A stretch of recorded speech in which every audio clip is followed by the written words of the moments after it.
Well, hey there, Tim White here with Thrive Cyber, and I have a question for you. How would you feel if your private ChatGPT conversations were posted on the public internet for all to see? How would you feel if they were indexed in Google search results? Well, that's just exactly what happened for many users recently due to a wrong privacy setting in their chats. In the most recent incident, over 100,000 private chats were exposed and indexed in Google search results, revealing secrets such as questions about mental health, company trade secrets, and business finance, incriminating legal tactics by an energy sector attorney, political dissent in a country where a person could literally be risking their life, and of course, a large volume of academic fraud, even at the graduate level. But beyond that, most of us know someone who shares their deepest pains and concerns with the captive audience of ChatGPT. And these shares were no exception.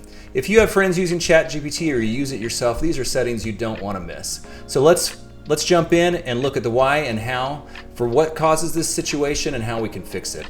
So number one, just so you know what's causing this, by default, you having chats in ChatGPT doesn't make them automatically exposed externally.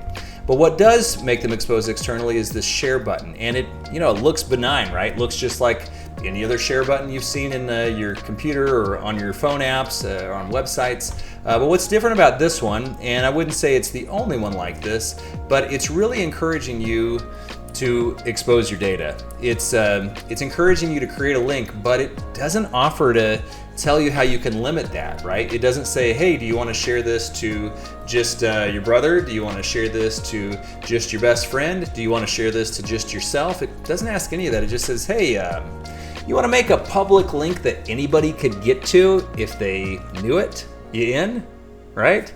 So it just says, hey, let's create a link, but that's literally what it is. So as we create this link, I want to encourage you, please don't do it after you watch this video. Please just stop making links, okay?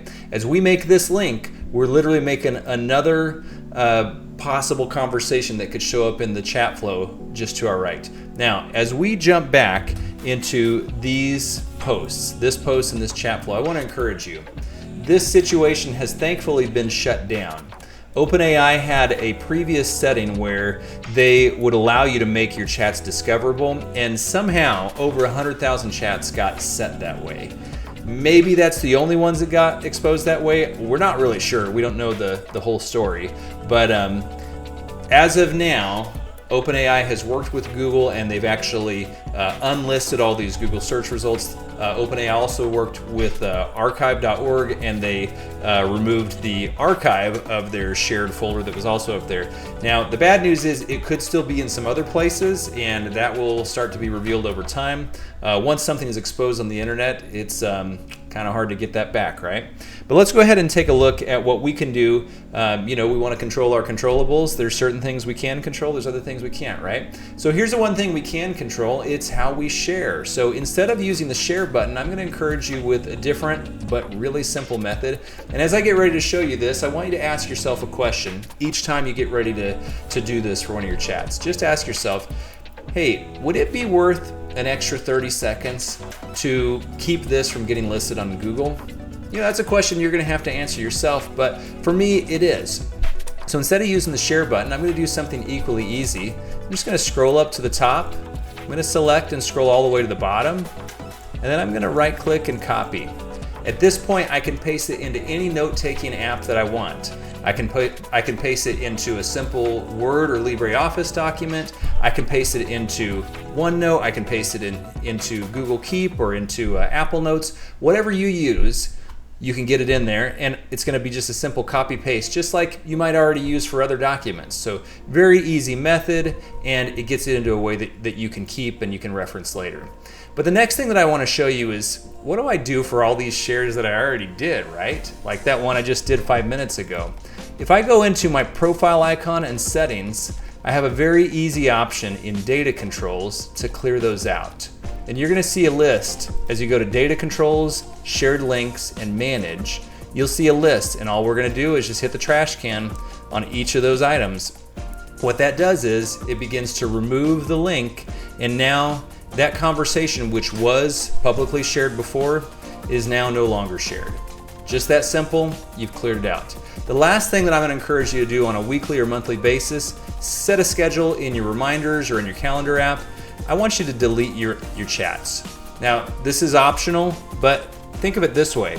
Information that's not in my ChatGPT, and for that matter, information that's not in my other cloud repositories, my OneDrive or my Google Drive, my SharePoint, whatever, information that's not in there can't be used against me, right? If it's not there, it's not available for a hacker to go steal or to go attack. So I want you on a weekly or monthly basis to be in the habit of, after you archive off the chats that you want to keep, after you save them into your notes, just do a delete all and clear them out. And my friends, that's it. I'm Tim White with Thrive Cyber. Big high five to you. You got this. For the rest of the story and a solid approach to protect your entire chat history, including your whole email account and your computer, follow us on social media and reach out on our contact page at thrivecyber.net. Now, according to the FBI and leading cybersecurity experts, email is still the leading method of attack for criminals to get into your bank accounts, your personal or company data, and to hijack your reputation. And even if it might seem old school, it's literally still the main method that's being used to take advantage of people, and it really works. Typically, ransomware campaigns lock up your data, delete your backups, and then demand 20% of your annual income to get it back. If you're $1 million a year company, that's $200K. If you're a $10 million a year company, that's $2 million that they're going to demand in a ransom. That's a typical figure. Obviously, that could change, but they're strategic and they're looking at the details. They're looking at the data and seeing, hey, what could we legitimately get here? What could we easily get? They're hoping that you either have the right assets and savings or some good cyber insurance to help pay for that. On your side, you're hoping that you've got the right defenses and the right controls in place to keep it from happening. That's where we can help. Reach out for ways that we can team up together with solo plans starting at $50 to $59 per month and a typical 4 to 20 person small business plan averaging $35 to $65 per user per month. There's never been a more affordable time to invest in your business sustainability and profitability. Now, a couple more stats before we wrap up. 40 to 60% of businesses who experience a disaster or breach never recover from it. Let's say that again. 40 to 60% of businesses who experience a disaster never recover. And I want to tell you, that's a stat, that's a figure that you don't have to be a part of. There are simple controls that you can put into place to help prevent most disasters and to help be resilient in the event of a disaster that can keep you completely off of that number. But a much worse stat is the next one.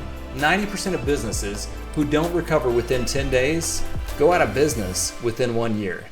My friends, that should not be. There's no reason that you should be down that long in the event of a bad situation. So talk with us. We can help you come up with a plan.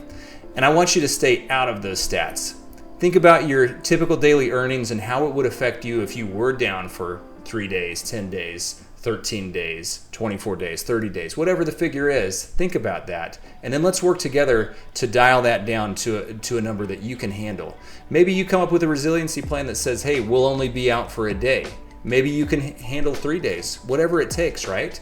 But we'll work on that plan together and we'll make it where you are in a place of assurance. Hope is not a strategy, but plan your work and work your plan. That is a strategy. At Thrive Cyber, we help keep your business thriving for the long haul, and we help keep your assets within your own control. This is Tim White with Thrive Cyber. Tell a friend, and let's make it a bright and abundant future together. Book your first free consultation at thrivecyber.net or give us a call at 888-THRIVE-0, and let's start thriving together.